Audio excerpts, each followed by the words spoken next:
so let's start. Okay, good morning, everyone. We have a meeting today. We have an interview with Mr.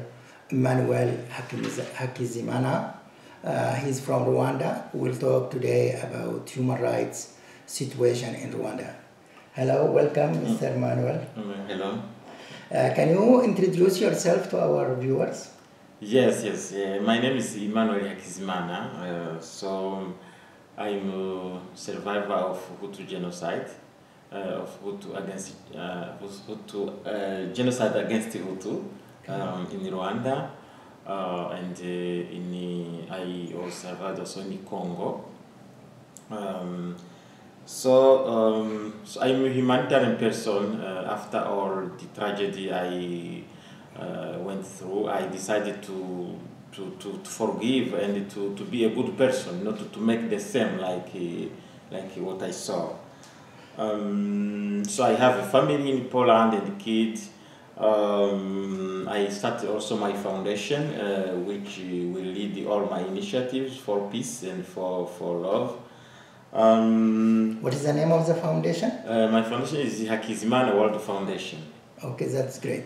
And tell me, please, because we hear from the media, we hear from different activists that the situation in Rwanda is very good, that the country is developing, there is prosperity of people, we have almost all kids at school, and Kigali is improving, and that Rwanda is a success story. Is it true? You know, all this information about good advertisement, good information, they are from activists who support the regime in Kigali. And also, I have to say that the regime also pay a lot of money for advertising himself. Okay. Yes, they pay a lot of money in the international newspapers, African newspapers.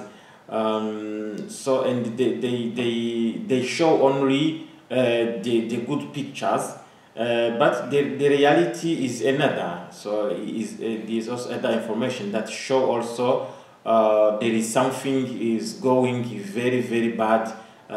Something very bad is happening in Rwanda.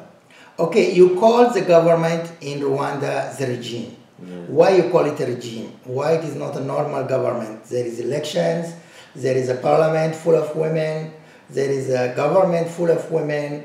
They abolished the death penalty. So why you call it the regime? You know, all this, as I said, they make everything to spread the information which are not all correct. All of this election, the election are tricky. I participated also in the election. People go to elect, but they enter inside, but they don't elect. Somebody elect for them. And there is one party to elect. They say there's a lot of party, but is one party who lead the country. Is one party is one man who lead the country.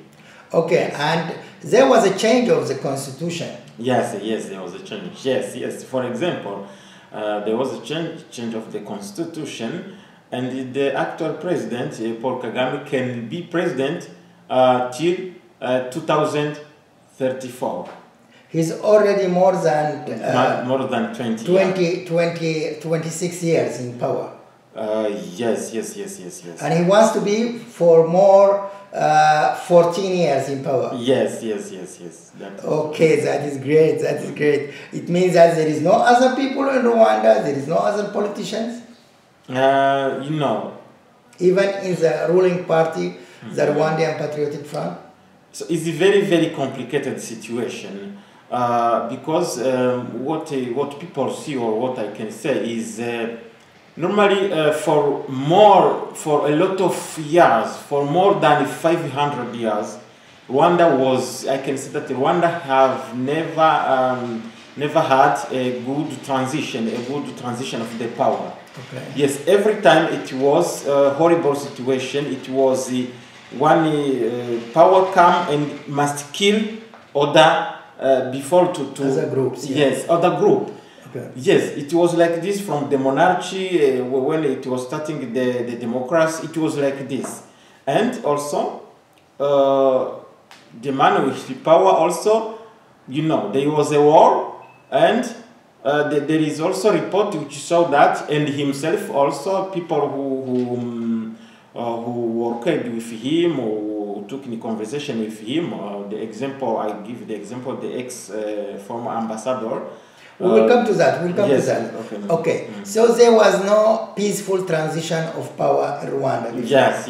Okay. And now there is peaceful transition or transformation of the regime to be more democratic. No.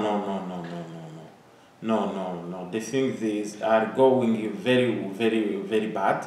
The situation is becoming worse and worse because I can say now Rwanda is facing his history. So is the time now to tell about the truth. Rwanda, the Rwanda is coming back on the international scene because people they start to talk, and the regime also continue to silence people. But people don't want to be silent. They want to talk about their history, and when they are talking about their history, the reality is coming different. Yes, it's becoming different. Yes. Okay, you talk about the second genocide or the genocide against Hutu. What do you mean? We know that there was one genocide against Tutsi, which have been done by Hutu extremists, and there was no other genocide. Do you mean that there was another genocide? Yes, there was another genocide. Yes, there was a genocide against Tutsi, and also there was a genocide against Hutu. By whom it was done? Genocide against Hutu was committed by Tutsi extremists in RPF in Hotanyi. So, what I was saying, this transition, which was not peaceful.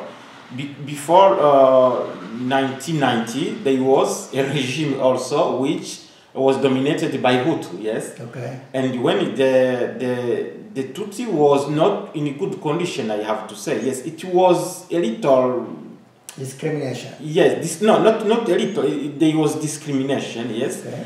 And people in the Tutsi was suffering, yes, and outside of the country there was Tutsi who fled the country for 30 years, and they organized themselves, and they come to take power. Yes, to take power. Okay. So it was. So that's the time when the genocide began. Yeah, yes. When they was conquering the country, they was on the way killing Hutu. Yes, Hutu people. Okay. Hutu people, also Hutu responsible for a different role in the government. Okay. Yes. So the killing was not against the officials of the government only. It was not against the soldiers.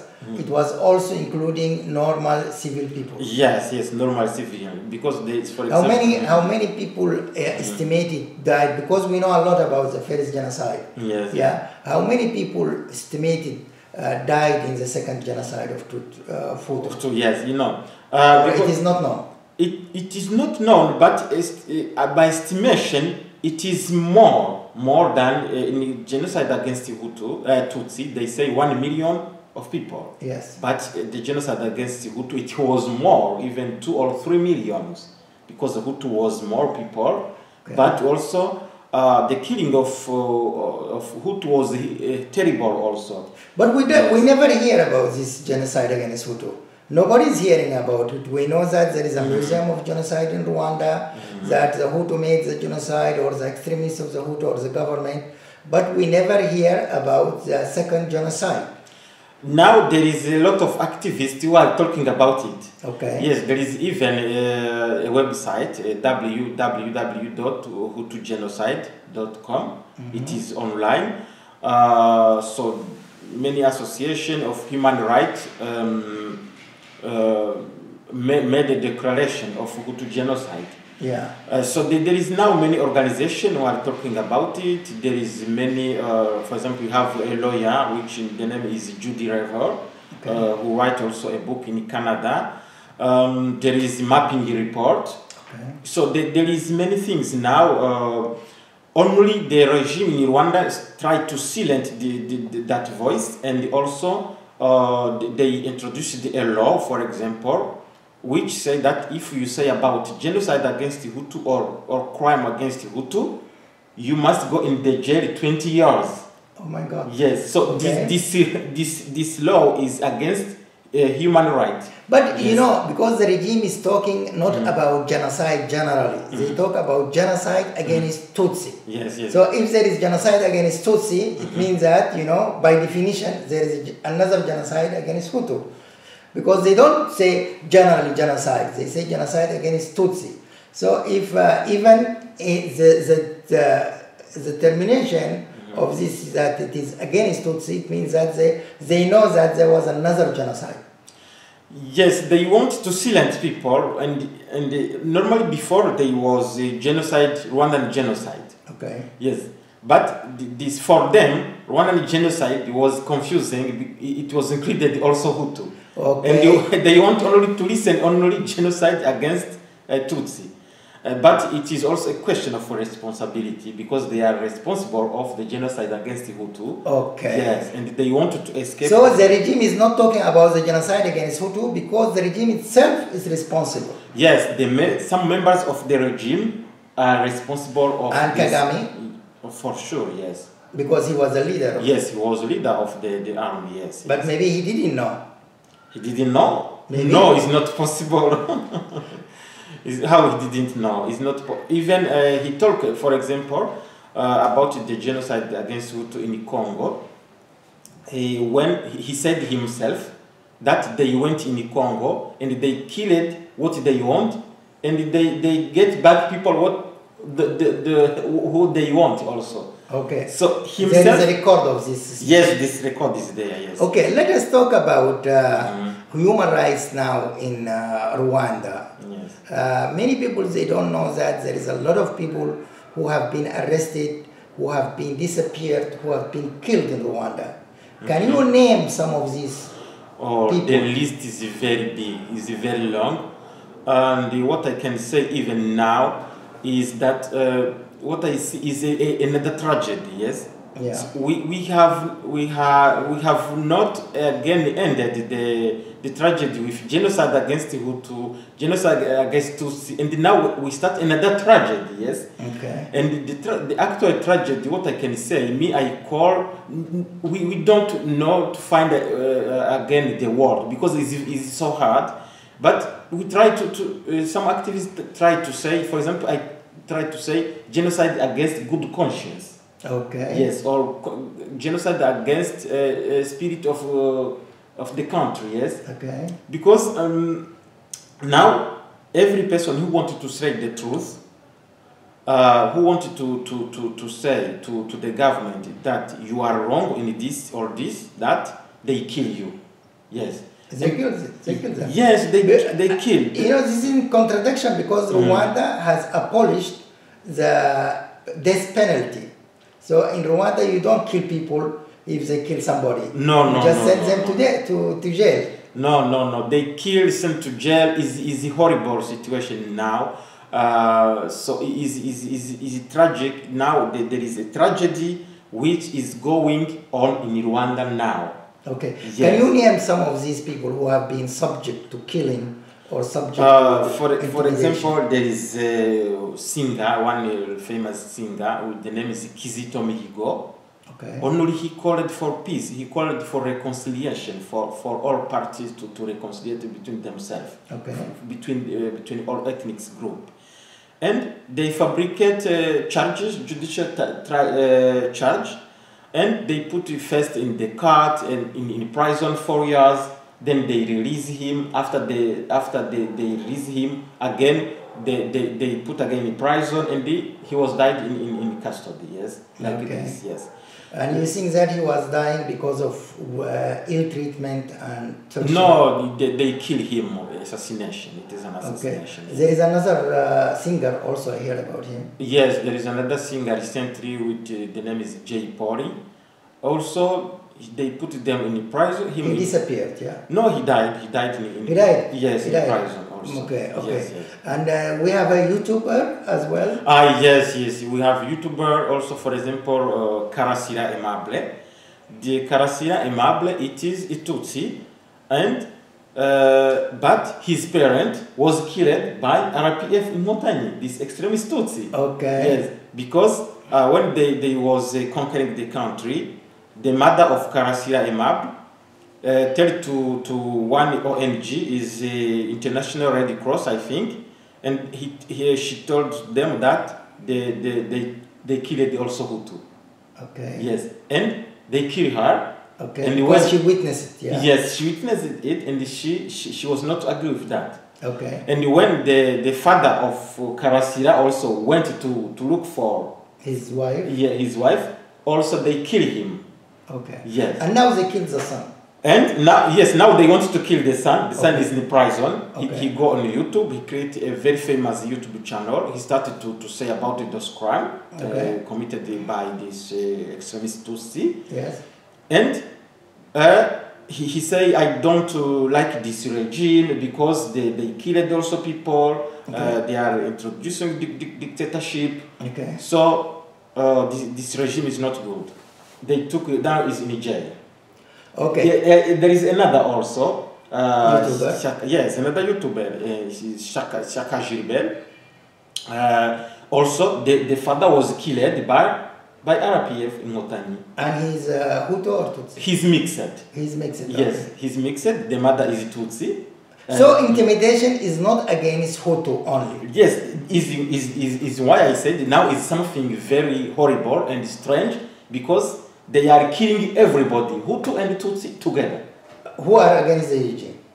Yes, who are against the regime. Yes. Okay. Yes, yes. And tell me, because we all watched the film of Hotel Rwanda. Yes, Hotel Rwanda. And we saw Mr. Ball, who was a Tutsi, who was a manager of this hotel, and he saved he was a Hutu himself. Yes. Sorry, and he saved a lot of Tutsi against the genocide. Yeah, against the extremists of Hutu. What happened to him? Where is this man now? This man, you know, he really made a good work, saving more than 1,000 Tutsi in the genocide. Yes. Where when nobody wanted to help. Yes. Okay. And after the genocide against Tutsi, he saved a lot of prices. Yes, awards, prizes. Yes, award. Yes. One of them, the President Bush also. Yeah, I have seen the photo. Yes. And but because he's humanitarian person, he continued to denounce what was done by RPF in Montagne, the extremist Tutsi. Yeah, so he was against extremists of the Hutu, and after the RPF get to the power, he was against them as well. Yes. Because he's against dictatorship, he's against extremists. Yeah? Yes. And what happened to him? He was living in USA. So yes, he was living in USA. First, also another thing is the President Kagame don't want to listen another hero. He wants only to be the only hero. The only hero, yes. Okay. And you know the Hotel Rwanda hero, yes. You know, is very famous. Yes. And also it's not good for President Kagame also. Okay. And so after when they saw that he's against them also, they started to say he's a bad person. Okay. The bad person. He didn't save these people. Only he maltreated these people in hotel. Okay. Oh my God. He asked them to pay money. So they started to say many things. Okay. And this person continued also to be against the regime. And there is one rebellion troop who started to fight against Rwanda. Okay. And he said publicly that I think he supported this rebellion because he said that there is not another way that the regime will fall down. Okay. Yes. So it was again a big fight, yes, between against the regime. So and they find a way to catch him, Kidnap him. Yes, to kidnap him, yes. And what is very, very strange, they use a pastor, somebody who is called a bishop. Okay. A bishop. Okay. Yeah, and his friend, the friend of this Hotel Rwanda hero. Yeah. And Mr. Ball. Rusesabagina, yes. Rusesabagina, yes. Yes. And they use this bishop. With him, they organize a trip to Burundi to talk about peace, to talk about Hotel Rwanda, about the genocide in Rwanda. So he was thinking he go in Burundi. Okay. And the Rwanda government pay a private jet to Dubai. So with this pastor, they enter in the private jet, and he was convinced that he will land in Burundi. Yes. And he landed in Rwanda. In Kigali. In Kigali, yeah. They And where is he now? He's in prison. In prison as well. Yes. Okay. And I hear that his health is very bad, that he's ill-treated. His family has issued a statement. And the Minister, I think, of Justice, he admitted that the private jet was paid by Rwanda. Rwanda is a rich country that it can pay for private jets and can sponsor, international football clubs. Wow, all of this is very sad. When I see that, and I see how we must also support poor people in Rwanda. Yeah. Is a very, very, very sad history, really. You see, you started saying that Rwanda is developing, so all these people, is time now to discover what is hidden in. Okay. Yes, all this is from the hand of the poor people. There is also history that there is also the report which show that Rwanda army go to for looting the people, for looting the mineral resources. Okay, in other countries. Yeah, in Congo. Okay. Yes. So, and with this bad situation, people are poor, and the government pay a private jet to go to kidnap, I can say, an opposant. Yes. Okay. But the good way is to sit on the table with the opposant and ask what you want. Yes. No, but they don't agree to that. Yes. One of the leaders of the regime has fled the country, I think, went to South Africa. Yes. The chief of the intelligence. He was a leading member of RPF, yeah? Yes. And what happened to him? So they had the conflict with Paul Kagame because they said the way he's leading is not good, his dictatorship. He fled to South Africa, and the regime sent people to kill him. Assassination. Yes, yeah. This was an assassination. He was killed in a hotel. They used also his friend. Okay. They invite him to hotel, and they killed him there. And the president of Rwanda even, I think in one speech he said about this killing, yes, that he was like happy of this killing, like something like that. Okay, yeah. And I know that other opposition figures were killed outside Rwanda. Yes.